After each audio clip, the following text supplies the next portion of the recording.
Eu quero saudar a todos com a paz do Senhor Jesus. Nesse dia de hoje, 31 de março de 2026, eu quero estar trazendo uma mensagem que está lá em 1 Timóteo 4,16, que vai falar exatamente assim: tende cuidado de ti mesmo e da doutrina, persevera nestas coisas, porque fazendo isto te salvarás, tanto a ti mesmo como aos que te ouvem. Hoje eu gostaria de falar um pouco sobre os cuidados que nós temos que ter com nós mesmos. E eu falo isso porque você sabia que a obra de Deus, ela não é prioridade? Você sabia que a obra de Deus, ela fica em terceiro plano quando se trata de Deus, família? Hoje eu quero ensinar para vocês a importância que tem nós cuidar da nossa família. E a nossa família, ela precisa estar em segundo lugar depois de Deus. Entenda que Deus é a nossa prioridade total. Tudo se refere a Deus, tudo se refere ao Altíssimo. Então, a nossa vida espiritual, ela precisa estar em primeiro lugar, porque é o que diz respeito a Deus. Se a sua vida espiritual ela não está bem, nenhuma área da tua vida ela vai funcionar bem. Por quê?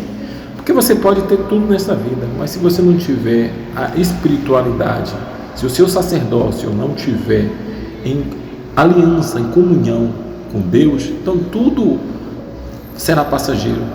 Porque muitas pessoas hoje têm uma boa condição na sua vida, mas se você for conversar com ela, ela vai se queixar de um buraco que ela tem na alma dela.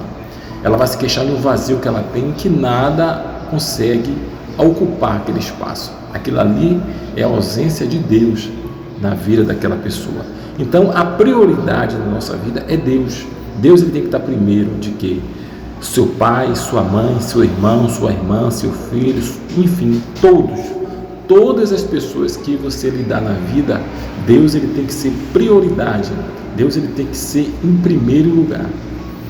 Mas o próprio Deus estabeleceu outras coisas que precisaríamos dar prioridade. Depois de Deus, quem entra em segundo plano é a sua família. E a sua família, ela entra em segundo plano em um todo, não de forma parcial ou não de forma misturada com qualquer outra coisa que seja. Não, ela tem que ser prioridade. E a família, ela se resume em amor, em provisão, em defesa e em cuidados. Por quê? Porque uma família bem estabelecida, é preciso que a autoridade máxima dessa família, que normalmente é o homem, que é o sacerdote, então ele precisa ser um homem de verdade, né, para ser provedor dessa família em tudo por tudo. E para isso ele precisa cuidar de quê?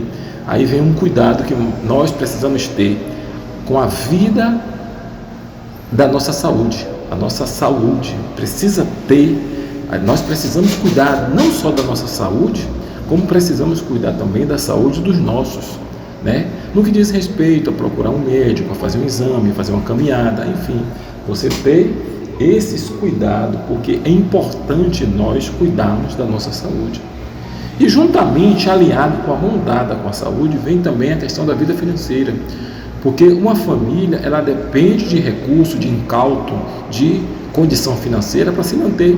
Imagine você hoje, um pai de família que não tem recursos financeiros para levar essa família adiante. Porque o seu filho precisa de escola, precisa de alimento, precisa de passear, precisa de condução, precisa de constantemente ir ao médico, a um dentista, ir a um lazer, enfim, coisas que requer uma provisão financeira. Então, a família, ela precisa cuidar da vida financeira. Ela precisa ter essa preocupação, né, em estar ali armazenando, em estar ali guardando, em estar trabalhando com objetivo, em estar sempre tendo aquela reunião em família, estar sempre dando prioridade, não ficar como muitos destambelhados que não se preocupa com dinheiro e acha que Deus vai prover tudo e não está nem aí, e as coisas acontecem, ele passa por situação difícil e depois até mesmo diz: eu estou passando por uma luta, uma provação. Mas será que é provação mesmo? Ou será que você não se preocupou com a sua vida financeira, deixou as coisas de qualquer jeito, e aí quando veio a dificuldade você não teve como cuidar disso, e aí você passa por essa dificuldade?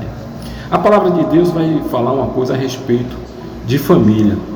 Ele fala assim mesmo: aquele que não cuida da sua própria família já negou a fé. Então nós vemos aqui que a família, ela tem que ter uma prioridade. E agora eu vou falar da obra de Deus. A Bíblia fala que a obra de Deus ela está em terceiro plano. Primeiro Deus, segundo família e terceiro a obra de Deus. Isso é tão sério que tem uma passagem na Bíblia que fala exatamente assim: os solteiros cuidam das coisas de Deus e os casados cuidam das coisas do casamento. Isso está escrito na Bíblia. Em outro momento eu mostro, mas procura lá, pesquisar, que você vai ver que está escrito essa mensagem. Então o que acontece? Às vezes nós invertemos os papéis. Às vezes você deixa de cuidar da sua família para ir para a igreja. Às vezes você deixa de cuidar do seu marido para ir para a igreja. Às vezes você passa pela autoridade do seu marido, ou até mesmo pela vontade de sua esposa, para dar prioridade à igreja, coisa que a palavra de Deus condena, não está certo. Precisamos estabelecer tempo para todas as coisas. Então, por exemplo, às vezes um filho tem um hábito de se reunir em família, ir ao aniversário da mãe, ou do pai, ou de alguém de consideração dele, e hoje ele é cristão, e aí ele não vai mais, ele simplesmente: não, hoje eu vou para a igreja, não vou não. Quer dizer, então a igreja, ela está atrapalhando a comunhão que você tinha. Agora era para você ir, até porque quando você tivesse lá uma oportunidade, você desse a palavra de Deus, você mostrasse o amor. Mas aí o que acontece? Há muitas pessoas que deixam a sua família de lado, há muitas pessoas que deixam as coisas de lado para fazer e vai cuidar da obra de Deus e se esquece desse outro lado, né? Quantos casais hoje têm vivido mal por conta disso? Quantas esposas aí têm vivido terrivelmente que seus maridos, ele entrou na igreja, muitas das vezes ele se afadigou com as obras na igreja, com o ministério, com os trabalhos da igreja, e simplesmente ele abandonou a família. Muitas das vezes ele não tem nem intimidade com a esposa mais. Às vezes ele largou tudo de lado e se dedicou única e exclusiva à igreja. E é preciso ter o quê? Um equilíbrio, nem de mais e nem de menos, tudo no seu tempo certo. É por isso que lá em 1 Timóteo vai dar esse conselho. Olha só o que ele fala: tem cuidado de ti mesmo e da doutrina, perseverai nestas coisas, porque fazendo isto te salvarás tanto a ti mesmo como aos que te ouvem. Então as pessoas que estão do lado de fora, ela quer ver um testemunho meu e seu. Ela quer ver que vida você está dizendo que serve a Deus, porque há muitas pessoas que dizem que servem a Deus, mas infelizmente dá mau testemunho porque não cuida dos seus. E é preciso que nós venhamos dar bom testemunho. Jesus, quando ele veio aqui para a terra, ele teve pai, ele teve mãe, ele teve trabalho, ele teve tudo. E tudo Jesus fez. No devido tempo, quando ele completou 30 anos, foi que ele se dedicou ao ministério. Mas dos 30 anos para trás, ele vivia uma vida normal. Ele teve a vida dele. Então que nós nesse dia de hoje venhamos ter esses cuidados, porque tem muitas pessoas que estão carregando um peso, e Jesus não veio trazer peso para ninguém. Hoje quem bota essas cargas pesadas no ombro das pessoas são esses pastores, são muitas das vezes lideranças de igreja que estão preocupados só com o seu bem-estar. Eles não estão preocupados com a vida das pessoas. E detalhe, não é só pessoas que estão de fora, como também muitos que estão lá dentro estão vivendo isso. Quantas pastoras, quantos ministérios, quantas ministras, quantas mulheres estão sofrendo, estão vivendo aí situações difíceis, muitos até deprimidas, com depressão, com ansiedade, com tantas coisas. Por quê? Porque vê seu marido tendo uma dedicação por inteiro ao Evangelho. E se esquece que tem uma família, família precisa de passeio, família precisa de lazer, família precisa de médico, família precisa de provisão, família precisa de atenção, precisa de tantas coisas. Às vezes você tem sua esposa que não é evangélica e você está dentro da igreja o tempo todo e esquece dela. Às vezes uma mulher que tem um marido que não é evangélico, esquece do marido e vai para a igreja, fica o tempo todo na igreja. Não pode ser assim. Precisamos encontrar o caminho do equilíbrio. Que Deus abençoe e que essa mensagem ela venha tocar no seu coração.